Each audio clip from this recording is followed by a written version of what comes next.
in financing development than in fighting wars or supporting peacekeepers in our war-torn neighbors, necessary as this has become.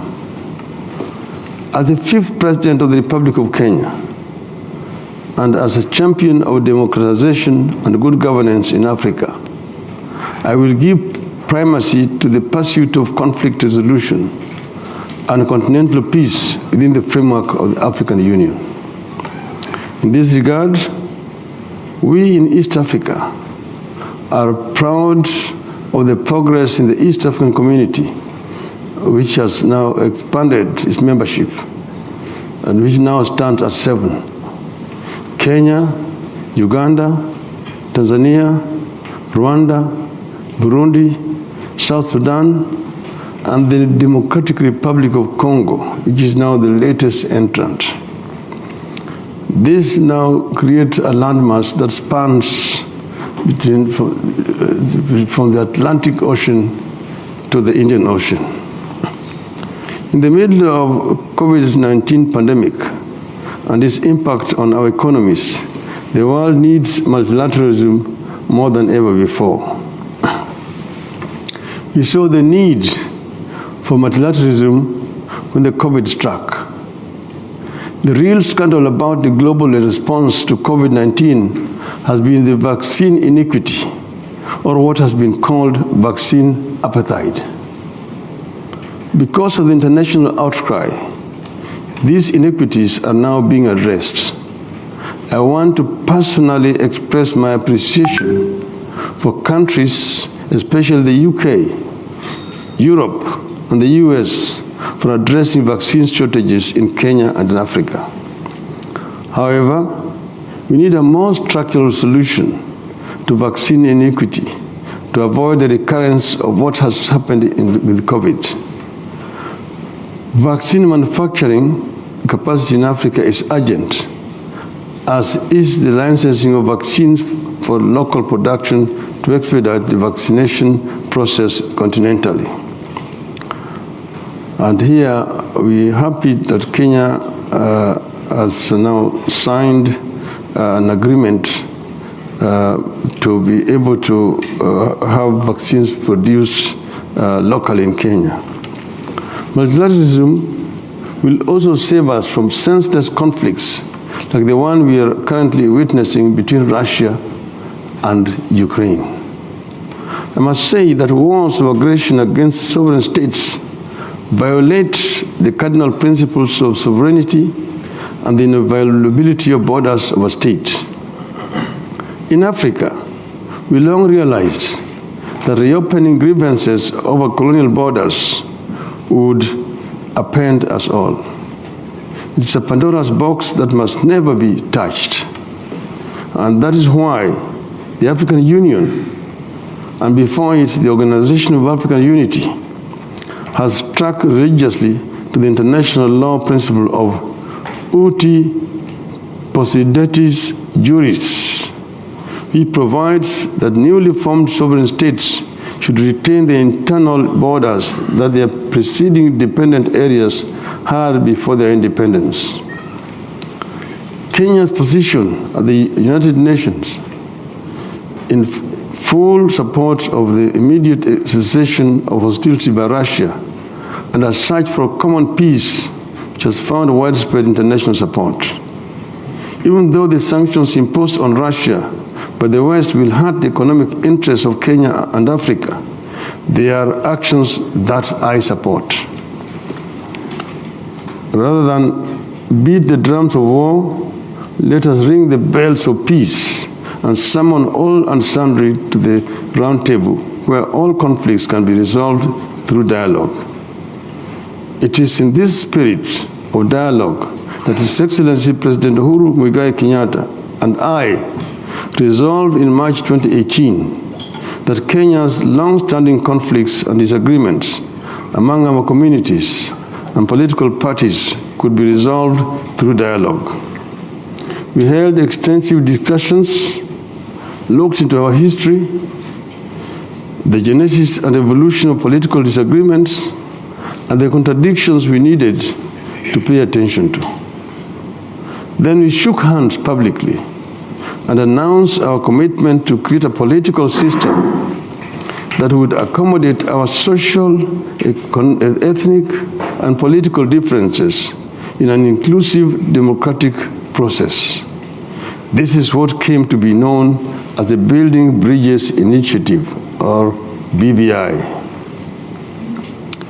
The initiative held public consultations and suggested various reforms with regard to public policy, the Constitution, elections, inclusivity in government, endemic corruption, and improving the general well-being of our people.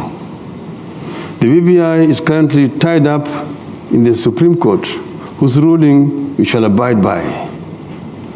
The spirit of dialogue and handshake continues in the Azimio la Umoja movement, on whose ticket I'm seeking to be the president.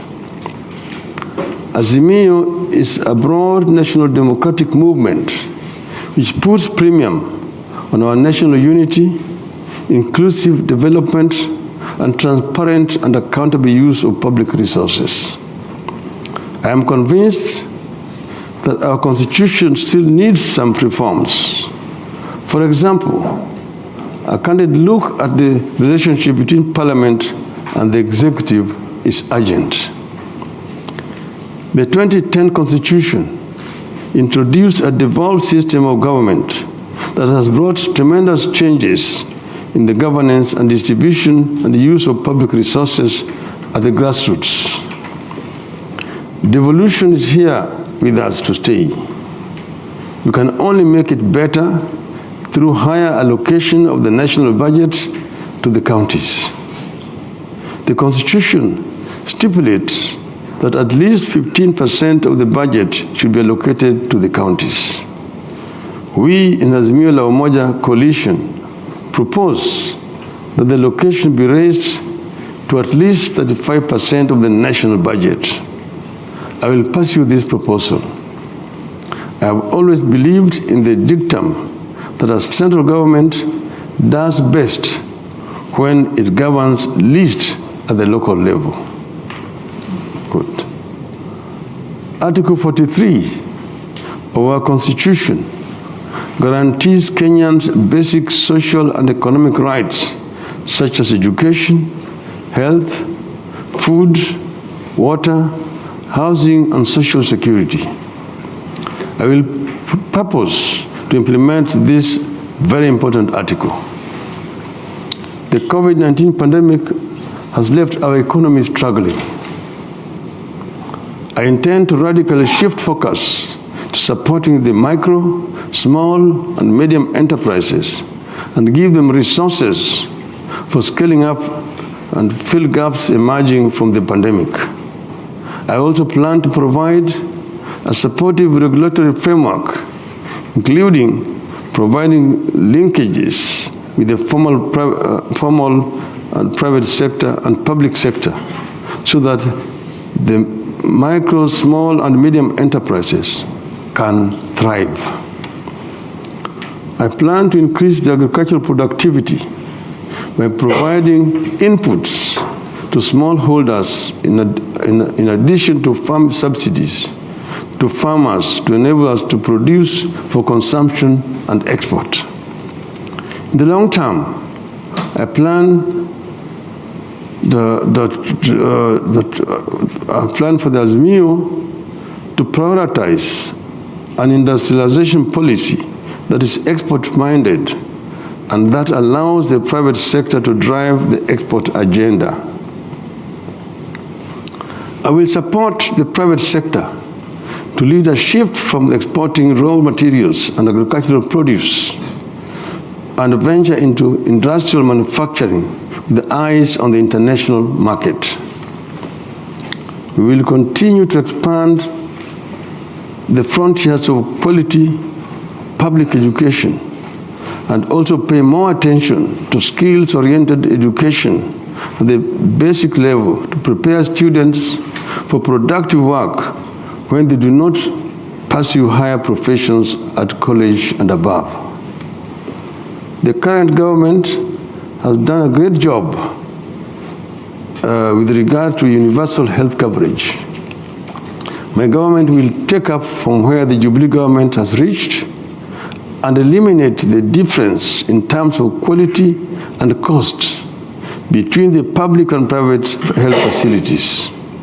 Universal access must be universal access in word and in deed. I intend to improve health knowledge and awareness among our people so that family, community, and preventive healthcare are part of our healthcare infrastructure.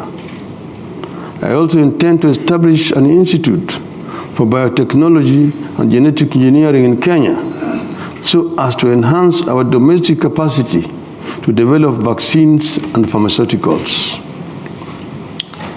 Social protection will be central in the delivery of social services to the poor and indigent under my government. I told our citizens that our major reason, I hope that one major reason that I hope to be their leader is to help lift the extreme poor and vulnerable families so that they can access the basics and later support themselves. We will also mount serious war on corruption and unveil fundamental reforms to the structure of our economy. Much has been said about Kenya's indebtedness. Kenya is now approaching US $100 billion in public debt. This puts Kenya in the group of the most indebted, debt-stressed middle and lower income developing countries, now being forced into IMF credit and IMF supervised austerity programs. Such austerity programs are usually implemented in the sole interest of satisfying the debt repayment at the expense of people's livelihoods. You have no choice in the matter. We will have to seek the indulgence and cooperation of our development partners to renegotiate our debt.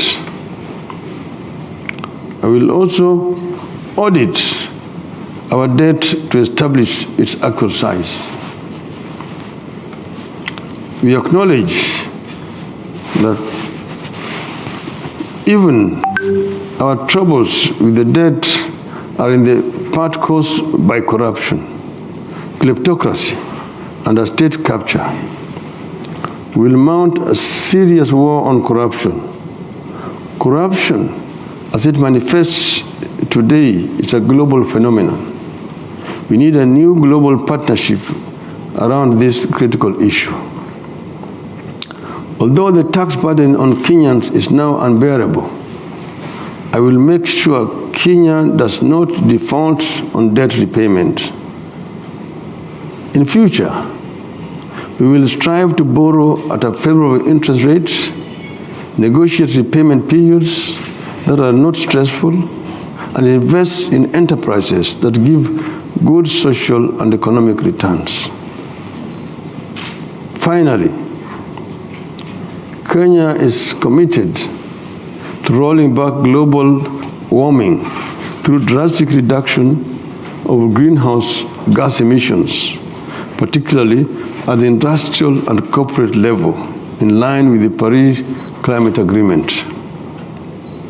As Kenya's Prime Minister in the year 2008 to 2013, I was at the forefront in the struggle to save our water towers, expand afforestation, and increase large-scale production of green energy by increased investment in geothermal